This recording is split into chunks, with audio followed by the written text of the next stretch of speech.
두 번째, 수분입니다. 자, 우리가 점점 더 깨끗하고 관리된 물을 찾으시는 게 굉장히 중요한 시대가 됐습니다. H2O. 자, 이 수분이 어떤 역할을 할까요? 먼저 우리가 작물이 자라나고 있는데 광합성을 할 때 그리고 각각 여러 가지 화학 물질의 원료가 됩니다. 그래서 우리가 식물이체가 자라나려면 당연하게 수분이 필요한 거예요. 광합성식 뒤에 가서 한 번 더 말씀드리겠지만 광합성의 원료가 되는 거죠. 자, 그리고 수분 자체가 용매가 됩니다. 용매, 이 용매 기억해 주세요. 맴매한다 이렇게 생각하면 좀 이해가 편하실까요? 수분 자체가 녹이는 물질이에요. 여러 가지 물질들이 있을 때 녹여주고 섞여주고 또한 운반 매체가 됩니다. 그래서 여러 가지 식물체 안에 물질들이 있잖아요. 그런 것들을 이동시켜주고 식물체 전체에 고르게 분포시켜주는 역할을 합니다. 또한 각종 효소가 활성화되고 또 촉매 작용을 해가지고요. 효소의 구조와 그리고 유지시켜주는 역할을 합니다. 우리가 가끔씩 수분을 안 먹으면 살이 쪽 빠지게 되죠. 식물체도 똑같습니다. 전체적인 작물의 체형을 유지시켜주고 팽팽하게 그런 빤빤한 구조를 가질 수 있게 도와주기도 하고요. 세포의 긴장 상태, 탱탱한 상태를 유지시켜주고 우리도 인간도 마찬가지지만 작물체도 대부분이 수분으로 구성되어 있어요. 자, 그리고 이 작물체의 체온, 식물체의 그런 수분이 이동에 따라서 온도가 조절되기도 합니다.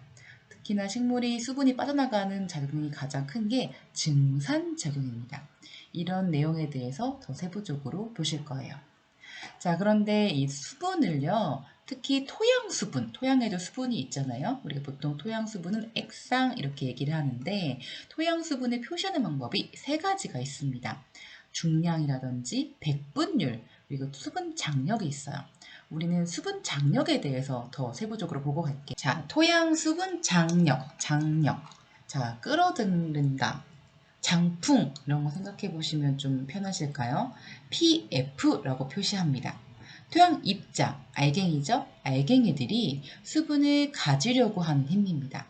알갱이가 살아있나? 어떻게 수분을 가지고 있지? 그렇게 생각하시지 마시고 우리가 토양 입자 표면에서 이제 건조하면 건조할수록 수분을 자꾸 땡기려고 하는 그런 특징들이 있잖아요. 물 분자 구조 때문에 그렇기도 하고요. 자, 토양이 물을 당기고 있는 힘을 우리가 토양 수분 장력이라고 합니다. 그러면 이와 같은 말로 같은 힘으로 토양 입자로부터 수분을 완전히 제거할 때 그때 필요한 에너지도 같게 봅니다. 그래서 같은 개념이라고 보시면 되는데 이 수분 장력에 대해서 한 번 더 계속적으로 생각해 보셔야 돼요. 자, 그래서 토양이 만약에 건조했다. 건조하면은 어떻게 되겠죠? 이 토양 입자에 이 알갱이에 수분이 붙어 있으려고 하는 힘이 굉장히 강해지겠죠. 강해지니까 그 힘이 강해지니까 PF 값은 점점 높아집니다. 그리고 반대로 토양이 습해요. 물이 많단 말이에요. 그러면 그 토양 입자가 수분이 많으니까 굳이 수분이 그 토양 입자에 붙으려는 힘이 강할 필요가 없잖아요. 그렇기 때문에 PF 값은 낮아집니다. 이 개념을 정확하게 하시고 밑에 숫자와 용어를 좀 보고 갈게요. 자, 토양 수분을 구분해 볼게요. 크게 토양 수분 항수와 그 옆쪽에 가시면 페이지에 토양 수분 보유 분류 이렇게 크게 두 가지로 분류할 수가 있어요. 자주 많이 나온 용어가 있거든요. 자주 많이 나온 용어 토양 수분 항수 먼저 보고 가시면 용어부터 보고 갈게요. 용어가 익숙해져야 그 내용이 머릿속에 들어옵니다. 자, 포화 용수량, 화 가득 찼다는 얘기입니다. 최대 용수량과 같은 말이에요. 그리고 포장 용수량, 그리고 최소 용수량이랑 같은 말입니다. 그리고 가장 좋은 유효 수분, 식물이 흡수하고 이용할 수 있는 수분을 유효 수분이라고 합니다. 범위는 포장 용수량에서 영구 위조점까지예요. 그리고 물이 좀 부족해요. 그런 것을 초기 위조점이라고 하고요. 물을 공급해도 회복이 불가능한 상태, 영구적으로 위조, 영구적으로 건조하다, 영구 위조점입니다.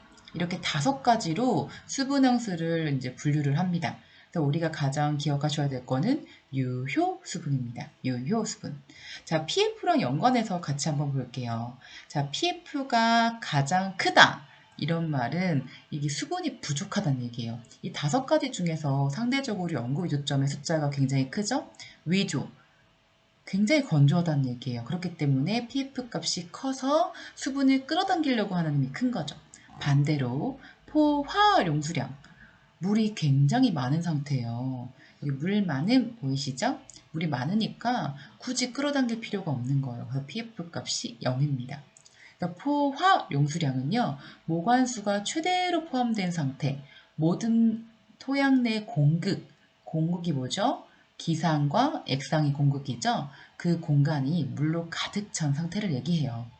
자, 그 다음 밑에 포장 용수량. 이 가득 찬 포화 용수량에서 중력에 의해서 물이 좀 빠졌어요. 그러니까 비가 오고 난 다음에 2, 3일 후의 수분 상태가 포장 용수량입니다.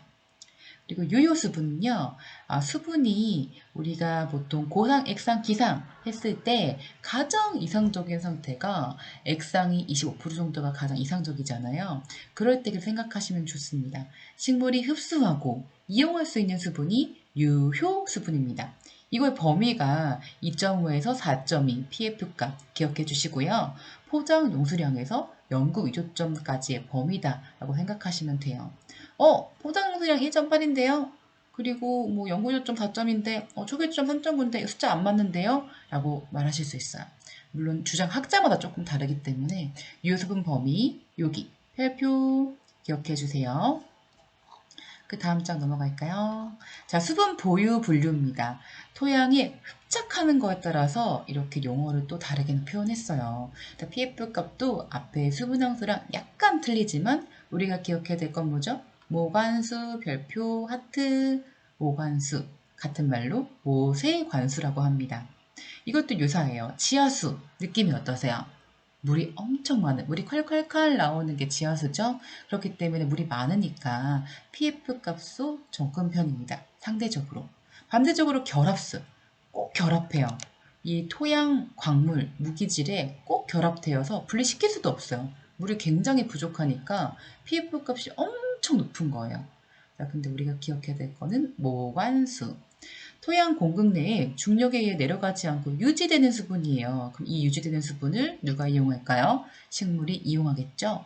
자, 모관 현상에 의해서 지하수가 모관 공극에 의해서 상승하여 공급한다. 이런 식으로 작물이 이용하는 수분은 이 앞에 보시면 유효 수분, 그리고 이쪽에 다른 표에 보시면 용어가 모관수입니다. 굉장히 어려운 내용이에요. 일반적인 기사 수준에서 나오는 분류표인데 여기서 나오는 거, 자주 나오는 거 몇 가지 체크해 드릴까요? 이 결합수 자주 나옵니다. 결합수에 대한 그런 정의, 토양 강물에 꼭 결합되어서 분리시킬 수도 없는 수분, 105도로 가열해도 분리시킬 수 없는 수분이에요. pF값 굉장히 높죠. 그리고 흡습수, 발음조차도 안 되지 않는 어려운 흡습수, pF 범위가 4.2. 그리고 토양 입자 표면이 흡착되어서 작물이 거의 이용되지 못하죠. 흡습수와 결합수는 작물이 거의 이용할 수가 없습니다. 모관수, 모세관수 이 부분이 작물이 이용할 수 있고요. 지화수와 중력수는 물이 너무 많아요. 그래서 그런 부분도 항상 이어주시고 정리를 해보면은 요 위에 다시 돌아가서 앞장에 돌아가가지고 이 부분을 보시면 조금 편하시겠죠. 3가지 수분의 종류를 구분해보면 잉여 수분, 물이 너무 많아요. 포장용수량 이상의 과습한 상태의 수분이고요. 유효 수분, 포장용수량과 연구위조점 사이. 여기 옆에 표에 보시면 모관수랑 유사한 범위에 속하겠죠. 자, 무효 수분, 무효, 이용할 수도 없는 거죠. 연구위조점 이하에 작물이 이용할 수 없을 정도의 적은 양의 상태가 수분이 무효 수분입니다. 그래서 이렇게 PF 범위도 종종 숫자가 출제가 되니까요. 그 부분도 꼭 알아두세요.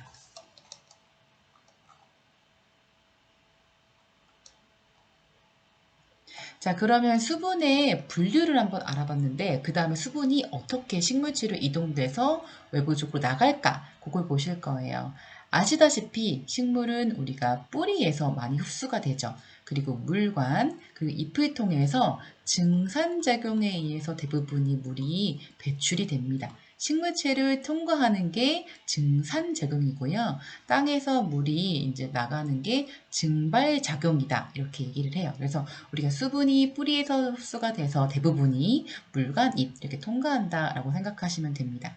그런데 이걸 설명하기 위해서는 어떤 용어가 필요하냐면 수분 포텐셜이라는 용어가 필요해요. 어려워 하시지 마시고 천천히 따라오세요.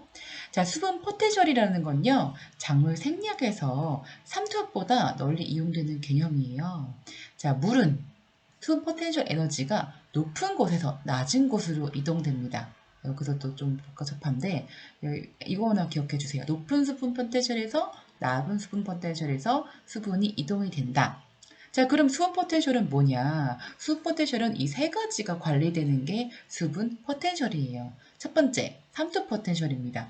용질, 어떤 물질들이 있어. 이 농도에 따라 영향을 받는 물의 에너지예요. 그래서 용질, 뭔가 에너지가 첨가될수록 감소하는 거죠. 그래서 항상 마이너스 값을 가지는 게 삼투 포텐셜이에요. 두 번째, 압력 포텐셜입니다. 압력이 존재하는 거죠. 그래서 벽압이나 팽압의 결과로 생기는 이 정수압에 따른 포텐셜로 이 플러스 에너지를 가집니다. 세 번째로 메트릭 포텐셜이에요. 여러 가지 미세한 물질과 세포 표면에 대한 물의 측적 친화력에 의해서 나타나는 에너지로요. 이것도 마이너스 값을 가집니다. 이 세 가지에 따라서 수분 포텐셜이 정해지는데요. 우리 식물체가 이렇게 식물체가 이제 뿌리 너무 그림을 못 그립니다. 수분 포텐셜이 이렇게 어떤 방향으로 가면 이렇게 위로 올라가잖아요. 그랬을 때 위쪽에서는 우리가 광합성을 이용해서 이제 물질들이 생성되지 않습니까? 그 생성되는 물질을 생각하시면 용질이 첨가된다라고 생각하시면 돼요. 그렇기 때문에 위쪽으로 우리가 수분 포텐셜이 낮아지는 거죠. 그래서 물이 어떤 식으로 이동된다 그랬죠? 높은 포텐셜에서 낮은 포텐셜로 이제 이동이 되는 거죠. 그래서 항상 광합성에 의해서 여러 가지 물질들이 생성되면 용질이 첨가되기 때문에 수분 포텐셜이 마이너스 값, 음의 값을 가지기 때문에 수분이 위로 올라가는 그런 원리가 있구나 라고 생각해 주시고요. 또한 벽압이나 팽압이 밑에 쪽에 더 압력이 강하기 때문에 그 원리도 있습니다. 물론 이외에도 뭐 온도, 여러 가지 식물체의 여러 가지 호르몬 영향도 있고 많은 것들이 작용을 하지만 가장 많이 이제 언급이 되는 부분이 이 작물 생리학에서는 수분 포텐셜이에요. 나 모르겠어. 잘 이해가 안 가. 그렇게 생각하시면 수분 포텐셜은 높은 데서 낮은 데로 간다. 이거 꼭 기억해 주세요. 자, 그럼 수분이 높은 데서 낮은 데로 포텐셜이 이동이 되는데, 자, 우리가 이건 알고 있잖아요. 뿌리에서, 물관에서, 잎을 통해서. 이것도 세부적으로 보고 갈게요. 자, 뿌리에서 물을 흡수합니다. 뿌리의 표면에 접해 있는 토양 수분과 이 뿌리 내에 수분의 압력 차이에 의해서 일어나거든요. 그리고 이 수분은 보통 뿌리털에서 많이 흡수를 합니다. 뿌리털은 어디에 있냐면요. 금모부에 있어요. 금모부에서 뿌리 표면에 뿌리털이 송송송 아주 하얗게 나와 있어요. 그래서 이 뿌리털에서 물을 흡수합니다. 자, 물관에서 물을 흡수를 해서 이 물을 위로 상승시키기도 하고요. 이 물관의 힘, 그렇게 보면 압력 포텐셜과 관련이 있어요. 그쵸? 압력 포텐셜. 자, 그리고 이 체관 하면 양분이 이동되는 거죠. 생각을 아마 아실 텐데 이 양분이 그냥 양분만 있는 게 아니에요. 체관에서도 물이 함께 이동이 됩니다. 자, 그래서 쌍떡잎 식물의 뿌리 내부 구조를 보시면 이 형성층이 있고 안쪽엔 물관, 바깥쪽엔 체관 이렇게 구조가 되어 있습니다. 자, 그리고 물에 이동할 때 수분 포텐셜뿐만이 아니라 삼투도 많이 작용이 되는데요. 우리 식물체의 세포가요. 이 세포가 반투과성 막이에요. 그래서 이렇게 이 반투과성 막을 기준으로 어느 한쪽으로 수분이 확산되는 현상이 바로 삼투입니다. 그래서 농도가 낮은 쪽에서 높은 쪽으로 농도가 비슷해질 때까지 물이 이동하는 현상이 삼투인데요. 이게 식물세포가 반투과성 막이기 때문에 이 내외간 농도차, 이 세포 안과 밖에 농도 차가 있지 않겠습니까? 여러 가지 물질들로 인해서 그런 물질들로 인해서 이 압력이 작용하기 때문에 식물 세포 내에서 이제 식물 외부 바깥에 의해서 물이 이동이 되는 거죠. 자, 그래서 안쪽으로 들어가려는 하는 게 삼투압, 그리고 이 삼투압을 견디기 위해서 팽팽하게, 그리고 팽압과 마갑, 이 세 가지가 있는데요. 삼투압, 팽압, 마갑, 이 세 가지에 대해서 보고 갈게요. 자, 반투하성 막을 기준으로요, 내외간의 농도 차로 인해서 삼투 현상을 일으키는 압력, 삼투압입니다. 그래서 용질, 어떤 물질이 첨가되면 될수록 삼투압은 높아지고요. 낮은 삼투압에서 높은 삼투압으로 물이 이제 이동이 되는 거죠. 자, 그리고 이 세포의 팽압, 팽팽하게 만들어주는 건데, 삼투에 의해서 세포의 수분이 늘어나요. 그럼 세포가 크기가 계속 증가되는 것이 아니라 이 세포막이 세포벽을 밀어서 이렇게 균형을 이루어주는 게 팽압입니다. 그래서 삼투로 세포 내 수분이 많아지잖아요. 자, 그리고 세포의 크기를 키우려는 압력이 팽팽한 압력. 그 말은 즉슨 식물체의 그 세포의 그 모양을, 체제를 유지하는 기능을 하는 게 팽압입니다. 자, 그럼 팽팽하게 됐어요. 그럼 계속 팽팽해지는 게 아니라 팽압에 의해 세포막이 늘어나면 세포막의 탄력성에 의해서 다시 안으로 수축하려는 압력이 마갑, 같은 말로 벽압입니다.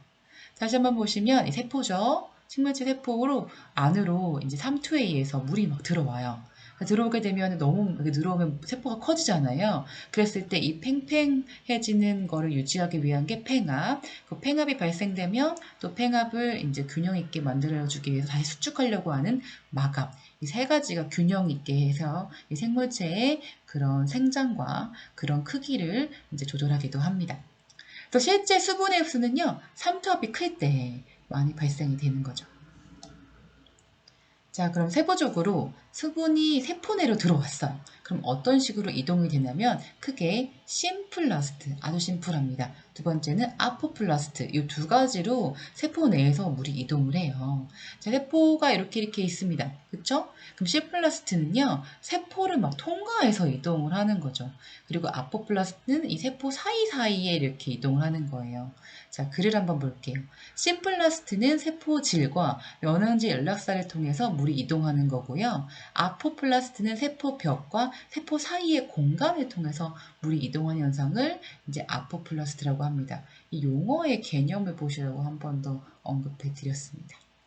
자, 그리고 마지막으로 수분 배출이에요. 수분이 이제 식물체를 통과하다가 바깥으로 나갔을 때 크게 두 가지로 구분할 수 있습니다. 증산작용, 식물이 이제 식물체를 통과해서 수분이 빠져나가는, 대기로 나가는 현상이 증산작용이고요. 그 외에 식물체의 줄기를 절단하거나 잎 가장자리에서 나가는 현상이 일비, 일액, 이렇게 이제 세 가지로 표현을 하는데요. 증산, 일비, 일액. 가장 많이 수분이 배출되는 현상은 증산작용입니다. 증산작용이 활발할 때는요, 빨래가 잘 마를 때를 생각하시면 돼요.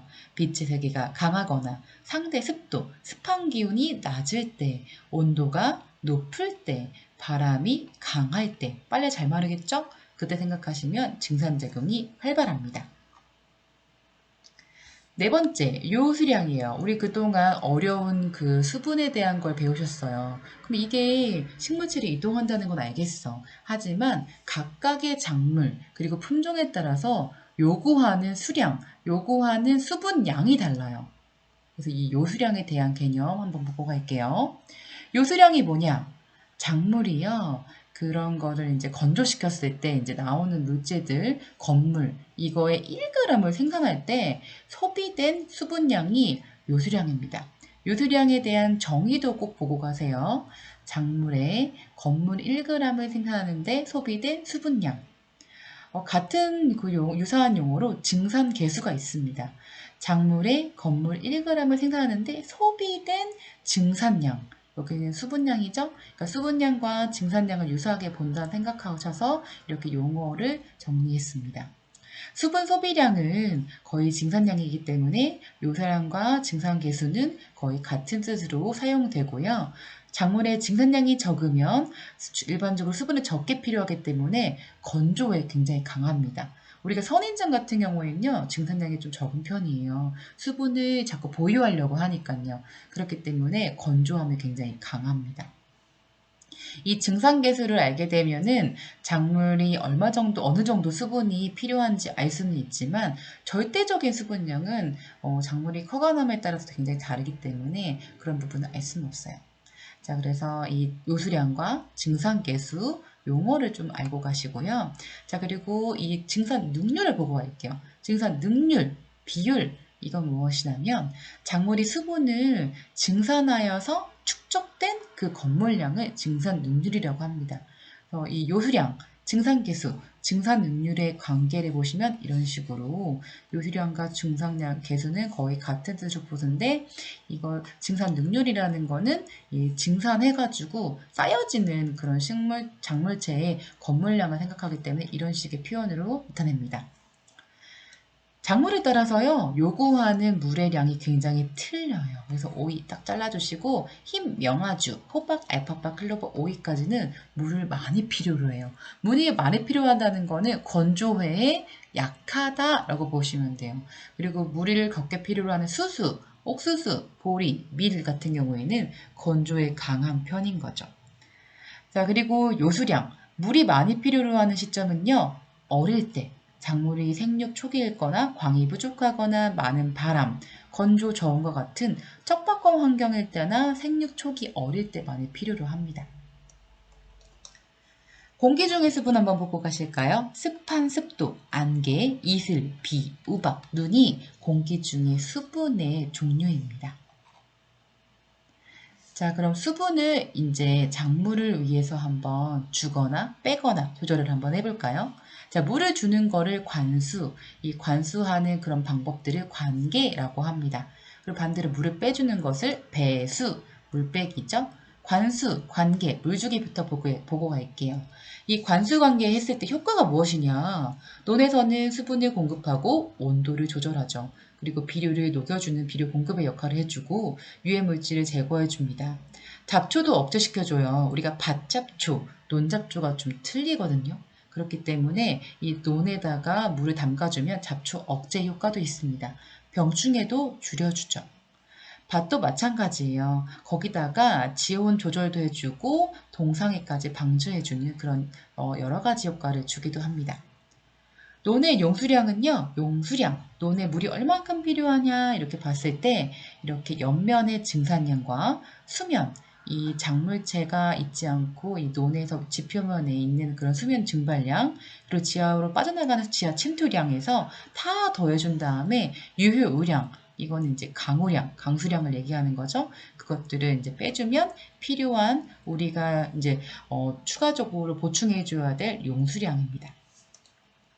그렇게 되면 이제 관계, 물을 어떻게 주냐? 크게 네 가지로 주는 방법이 있습니다. 지표면만 주는 지표 관계, 살수 관계, 스프링클러를 얘기하겠죠? 그리고 물을 아껴서 주게 되는 미세 관계, 그리고 지하의 파이프나 여러 가지 모관 상승이나 추가적으로 뭔가 시설에 설치해서 주는 지하 관계들이 있습니다. 이 관계 명칭들 세부적으로 한번 보고 가시고요. 가장 많이 나오는 거는 점적식, 그리고 암거법 이게 있습니다. 자, 반대로 물을 빼줄 때는 어떻게 하냐면요. 아예 흙을 바꿔버리는 거예요. 굉장히 힘듭니다.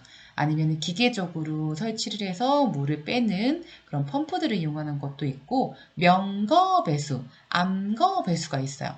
명거배수란요. 고랑을 만들어서 경사지게에서 자연적으로 이런 중력에 의해서 흘려보내는 방법이에요. 그래서 약간 비탈길을 만들어주는 그런 생각을 해보실 수가 있고요. 암거 배수 이런 거는 지하시설에 파이프 관을 설치해가지고 배수가 잘 될 수 있게 이 관을 이용하는 거죠.